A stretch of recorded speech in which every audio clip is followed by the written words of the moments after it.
Mi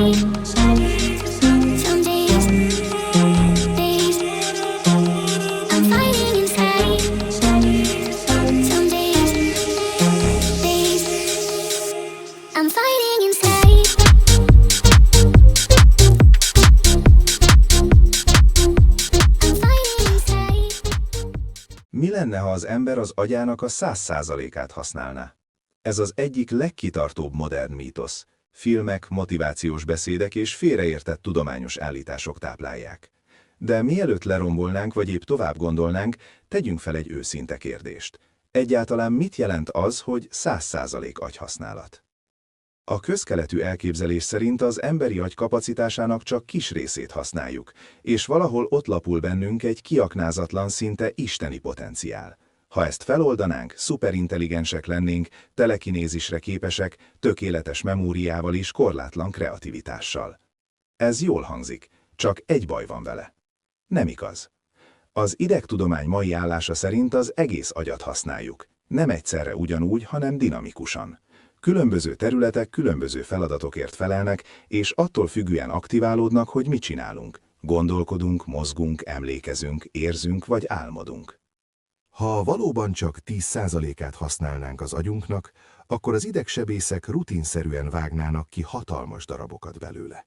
Nem teszik, mert minden területnek funkciója van. De itt jön a csavar. Attól, hogy használjuk, még nem használjuk optimálisan. És most lépjünk át a tudománytól a gondolatkísérletig. Mi történne, ha egy ember agyának minden területe egyszerre maximális aktivitással működne? Rövid válasz: katasztrófa. Az agy nem izom, amit maximumra lehet tekerni. Ha minden neuron egyszerre tüzelne, az olyan lenne, mintha egy város összes elektromos eszközét egyszerre kapcsolnánk be. Az eredmény nem megvilágosodás lenne, hanem összeomlás. Valójában ez történik epilepsziás roham során. Ilyenkor az agyi aktivitás elszabadul, szinkronizálatlanul túlaktiválódik. Az eredmény nem szuperképesség, hanem kontrollvesztés. Tehát ha szó szerint vennénk a 100%-os használatot, az nem fejlődést, hanem funkcióvesztést jelentene. De akkor miért él mégis ez az elképzelés? Mert van egy másik értelmezés. Mi lenne, ha nem az agy 100%-os aktivitásáról, hanem a 100%-os potenciáljáról beszélnénk? Ez már sokkal érdekesebb. Az emberi agy hihetetlenül rugalmas, ezt nevezzük neuroplaszticitásnak. Agyunk folyamatosan átalakul a tapasztalataink hatására. Új kapcsolatok jönnek létre, régiek gyengülnek vagy eltűnnek. Egy ember, aki 100%-osan használja az agyát ebben az értelemben, nem egy szuperlény lenne, hanem valaki, aki tudatosan tanul, képes hosszú ideig fókuszálni, érti és szabályozza az érzelmeit, kreatívan kapcsol össze eltérő gondolatokat, és képes reflektálni önmagára. Ez nem látványos, de forradalmi. Vegyük a memóriát. Nem azért felejtünk, mert kevés agyterületet használunk, hanem mert az agy szűr. Ha mindent megjegyeznénk, működésképtelenné válnánk. Az agy hatékonyságra optimalizál, nem teljességre. Azok az emberek, akiknek rendkívüli memóriájuk van, gyakran nem áldásként élik meg. A túl sok emlék zajt okoz.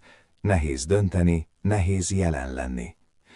A 100%-os agyhasználat itt nem azt jelenteni, hogy mindent megjegyzünk, hanem hogy tudjuk, mit érdemes. És mi a helyzet az intelligenciával?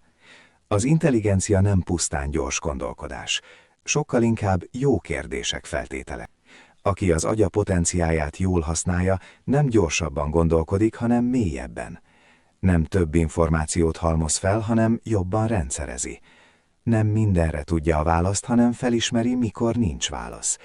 Ez már közelebb áll ahhoz, amit sokan megvilágosodásnak neveznek, csak épp nincs benne semmi misztikus. És most jöjjön a legprovokatívabb része. Mi lenne, ha a teljes agyhasználat nem felfelé, hanem befelé vezetne? Az emberi agy jelentős része nem a külvilág feldolgozásával foglalkozik, hanem önmagával. Gondolatok, belső narratívák, emlékek, jövőbeli forgatókönyvek. Ez az úgynevezett alapértelmezett módhálózat. Akkor aktív, amikor nem csinálunk semmit.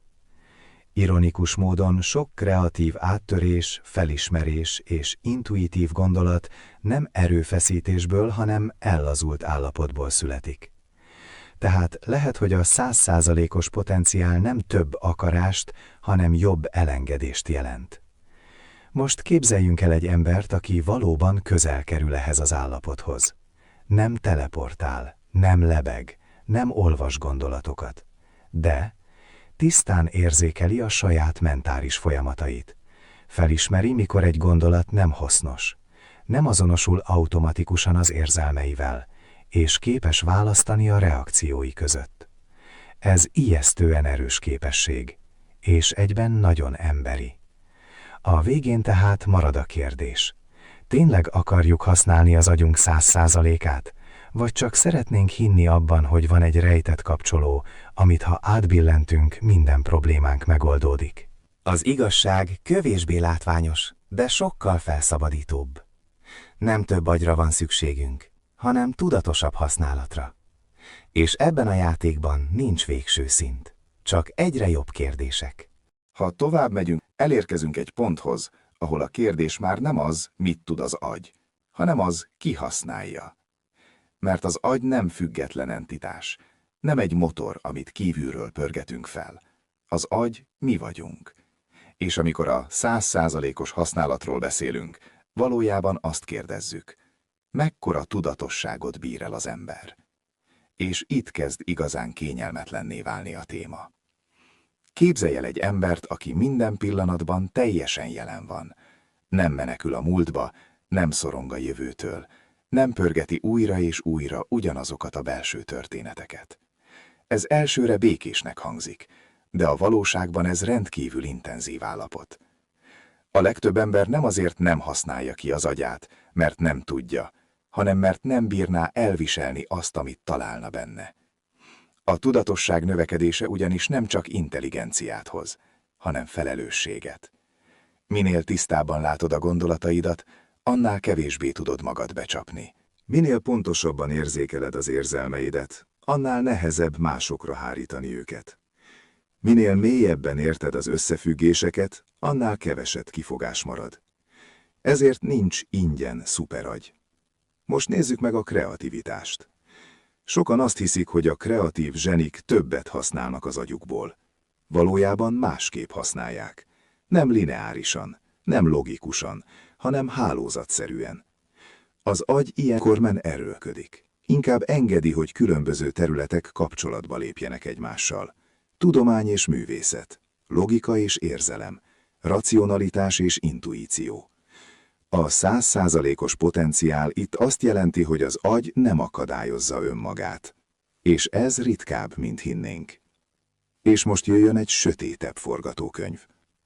Mi történne, ha egy ember tényleg folyamatosan maximális mentális teljesítményen élne? A válasz nem dicsőséges, hanem kimerítő. Az agy hatalmas energiaigényű szerv.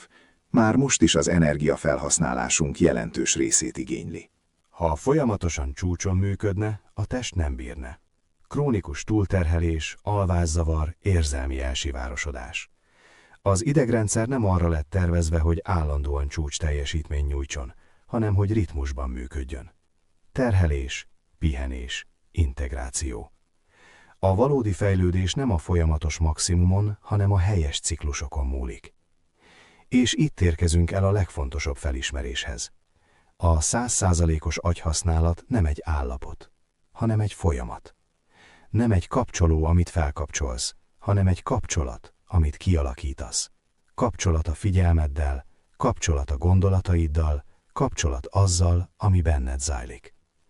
Talán ezért olyan veszélyesen csábító ez a mítosz, mert azt sugallja, hogy a válasz kívül van.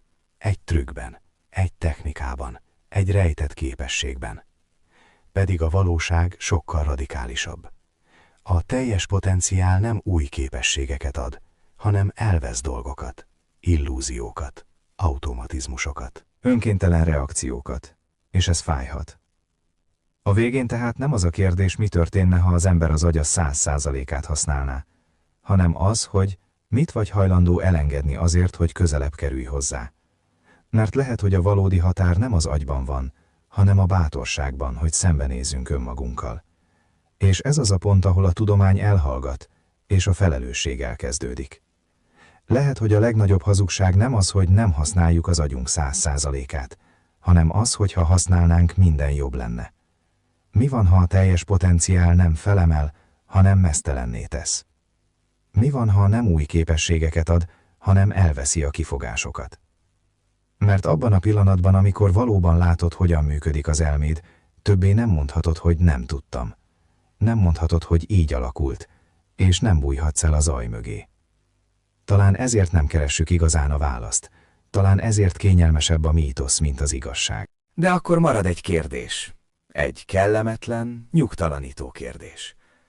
Mi történne veled, ha nem az agyad korlátai, hanem a tudatosságot határai szűnnének meg? És ami még fontosabb, készen állnál rá. Ha ez a gondolat benned is megmozdított valamit, akkor jó helyen vagy. Ez volt a Livestreams. Itt nem válaszokat adunk, hanem kérdéseket, amik veled maradnak. Ha szeretnéd a folytatást, ha kíváncsi vagy arra, miért nem akarjuk valójában használni a teljes mentális potenciálunkat, és mi történik azokkal, akik túl közel merészkednek hozzá, iratkozz fel most, nyomd meg a lájkot, és írd le kommentben, te mit gondolsz. Szerinted az ember többé válna, vagy elveszne? A megosztás nem csak támogatás, segít, hogy ezek a kérdések másokhoz is eljussanak. Köszönöm, hogy végignézted. Köszönöm az idődet, és köszönöm, hogy nem félsz gondolkodni. Találkozunk a következő videóban. Addig is, vigyázz, mire használod az elméd. Oh, I don't know why.